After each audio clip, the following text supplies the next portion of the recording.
Kisah kali ini datang dari Jawa Tengah, digemparkan oleh seorang kakek tua kesehariannya menjadi seorang pemulung. Tanpa disengaja ia temukan topi emas di tumpukan sampah, lalu hidupnya berubah drastis. Pastikan simak kisah dari awal sampai akhir, karena ada pesan penting dari keseluruhan cerita ini, dan beginilah kisah cerita selengkapnya. Di sebuah perkampungan kecil di pinggiran kota, hiduplah seorang kakek tua bernama Pak Raji. Ia adalah seorang pemulung yang setiap hari mengais sampah untuk mencari barang-barang bekas yang masih bisa dijual. Bersamanya, tinggal seorang anak kecil laki-laki bernama Banu, yang ia asuh sejak bayi setelah menemukan bocah itu terlantar di dekat tempat pembuangan sampah. Hidup mereka sangat sederhana. Setiap pagi, Pak Raji akan bangun lebih awal, menyiapkan sarapan seadanya untuk Banu, lalu berangkat memulung dengan gerobaknya. Banu, meskipun masih kecil, selalu ingin membantu. Ia ikut serta mencari botol plastik atau kaleng bekas yang bisa mereka jual ke pengepul. Namun seringkali hasil yang mereka dapatkan tidak cukup untuk membeli makanan yang layak. Suatu hari, saat Pak Raji sedang memilah-milah sampah di sebuah tempat pembuangan, ia menemukan sebuah topi berwarna emas yang tampak bersih dan bersinar di antara tumpukan sampah. Terkejut, ia mengambil topi itu dan memeriksanya. Meskipun aneh menemukan benda sebagus itu di tempat sampah, ia memutuskan untuk memakainya karena merasa topi itu sangat nyaman di kepalanya. Sejak saat itu, sesuatu yang luar biasa terjadi.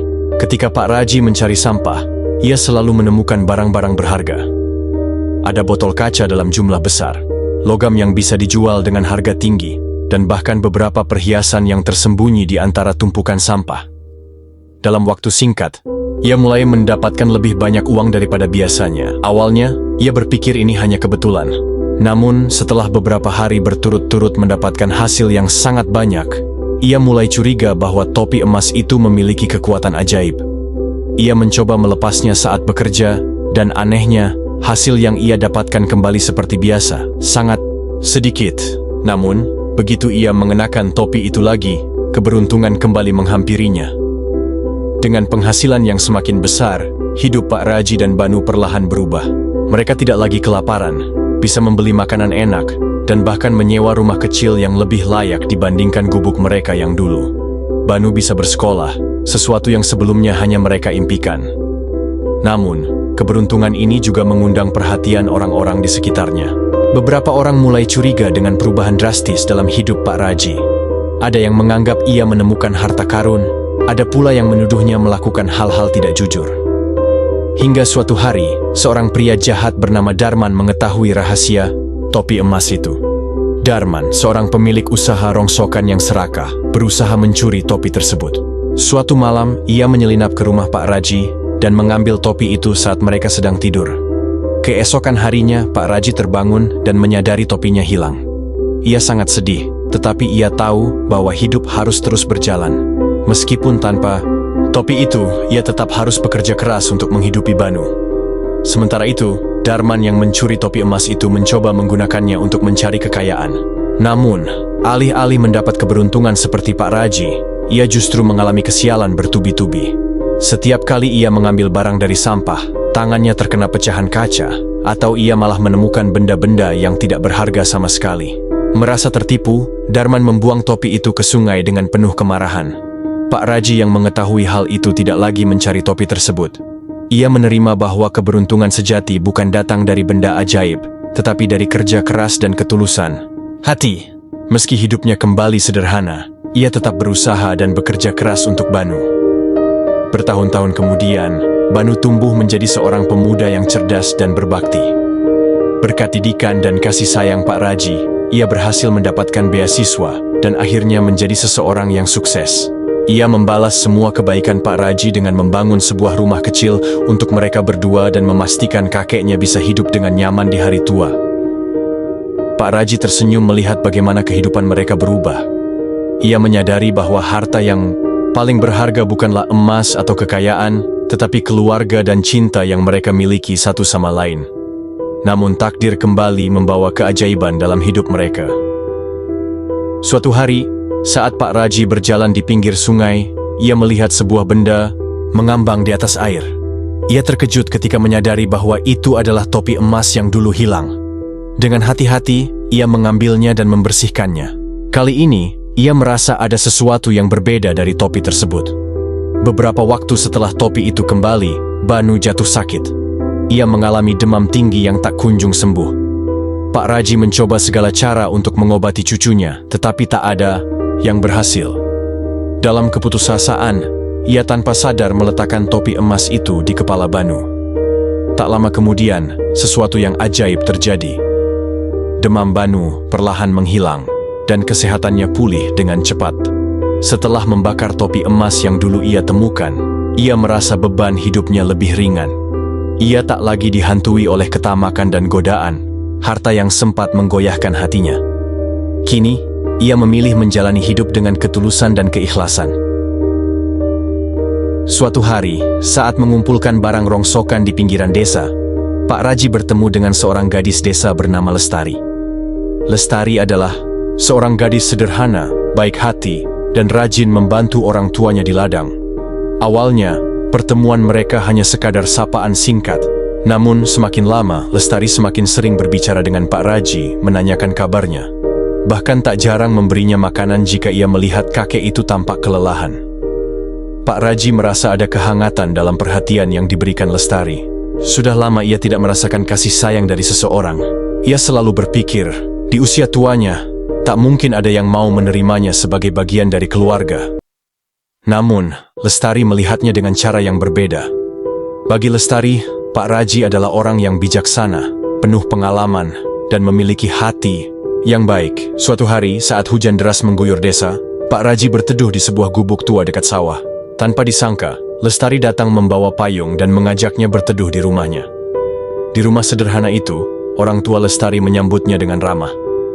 Mereka berbincang panjang, dan untuk pertama kalinya dalam hidupnya, Pak Raji merasa seperti bagian dari sebuah keluarga. Lama-kelamaan, hubungan Pak Raji dan keluarga Lestari semakin erat. Orang tua Lestari bahkan menganggapnya seperti keluarga sendiri. Namun, yang paling mengejutkan bagi Pak Raji adalah ketika Lestari menyatakan perasaannya kepadanya. Ia berkata dengan tulus bahwa ia ingin merawat dan menemani Pak Raji di sisa hidupnya. Awalnya, Pak Raji menolak. Ia merasa dirinya terlalu tua, tak pantas mendapatkan kasih sayang dari seorang gadis muda seperti Lestari. Namun, Lestari meyakinkannya bahwa cinta tidak mengenal usia. Bagi Lestari, Pak Raji bukan hanya seorang pemulung tua, tetapi seorang pria yang memiliki hati paling tulus yang pernah ia temui. Akhirnya, dengan restu dari orang tua Lestari, mereka menikah dalam upacara sederhana di desa. Para tetangga ikut merayakan kebahagiaan mereka. Kini, Pak Raji bukan lagi seorang pemulung yang hidup sebatang kara. Ia telah menemukan keluarga, cinta, dan kebahagiaan yang selama ini tak pernah ia bayangkan. Di usia senjanya, ia tidak lagi sendiri. Ia menjalani hari-hari dengan penuh kebahagiaan, bersama istri yang mencintainya dan keluarga yang menerimanya apa adanya. Hidupnya yang dulu penuh kesulitan kini berganti dengan ketenangan dan cinta sejati. Namun, suatu malam, sesuatu yang aneh terjadi. Pak Raji terbangun dan menyadari bahwa tempat tidur di sebelahnya kosong. Ia mendengar suara gemericik air dari luar rumah. Dengan hati-hati, ia melangkah keluar dan melihat sosok Lestari di bawah sinar rembulan. Tubuhnya perlahan berubah. Kulitnya bersisik, matanya bersinar kehijauan, dan dalam hitungan detik, ia menjelma menjadi siluman buaya. Pak Raji terkejut dan nyaris jatuh ke tanah. Ia ingin berteriak, tetapi suara tertahan di tenggorokannya. Lestari yang telah berubah wujud menatapnya dengan mata yang tajam, namun ada kesedihan di dalamnya. Pak Raji, maafkan aku. Aku bukan manusia biasa, suara Lestari terdengar lirih. Aku adalah siluman buaya yang selama ini hidup di antara manusia. Aku mencintaimu dengan tulus, tapi aku tak bisa menyembunyikan siapa diriku yang sebenarnya. Pak Raji merasa tubuhnya gemetar, namun ia juga melihat kejujuran di mata Lestari. Ia terdiam, mencoba memahami kenyataan yang baru saja terungkap. Apa yang akan terjadi dengan pernikahan mereka? Mampukah Pak Raji menerima Lestari apa adanya, meskipun ia bukan manusia biasa? Beberapa bulan setelah kejadian itu, Lestari mengandung. Kabar ini membawa kebahagiaan bagi mereka, meskipun ada ketakutan yang tersembunyi di hati Pak Raji. Ia tidak tahu apakah anak mereka akan lahir sebagai manusia atau sesuatu yang lain. Setiap malam, ia berdoa agar anak mereka sehat dan dapat diterima oleh masyarakat desa. Saat waktu melahirkan tiba, suasana desa terasa mencekam. Lestari mengerang kesakitan, dan Pak Raji tetap setia di sisinya.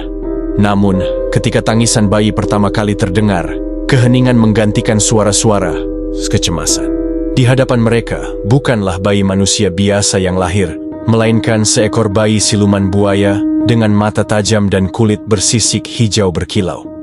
Pak Raji gemetar melihat anaknya, sementara Lestari menatapnya dengan penuh kasih. "Pak Raji, ini anak kita. Ia mungkin berbeda, tapi ia tetap darah daging kita," katanya dengan suara lembut. Pak Raji menarik napas dalam. Ia tahu hidup mereka tidak akan pernah sama lagi. Dengan tangan bergetar, ia mengangkat anak itu dalam pelukannya. Terlepas dari wujudnya yang aneh, Pak Raji merasakan kehangatan dan cinta dalam hatinya. Ia pun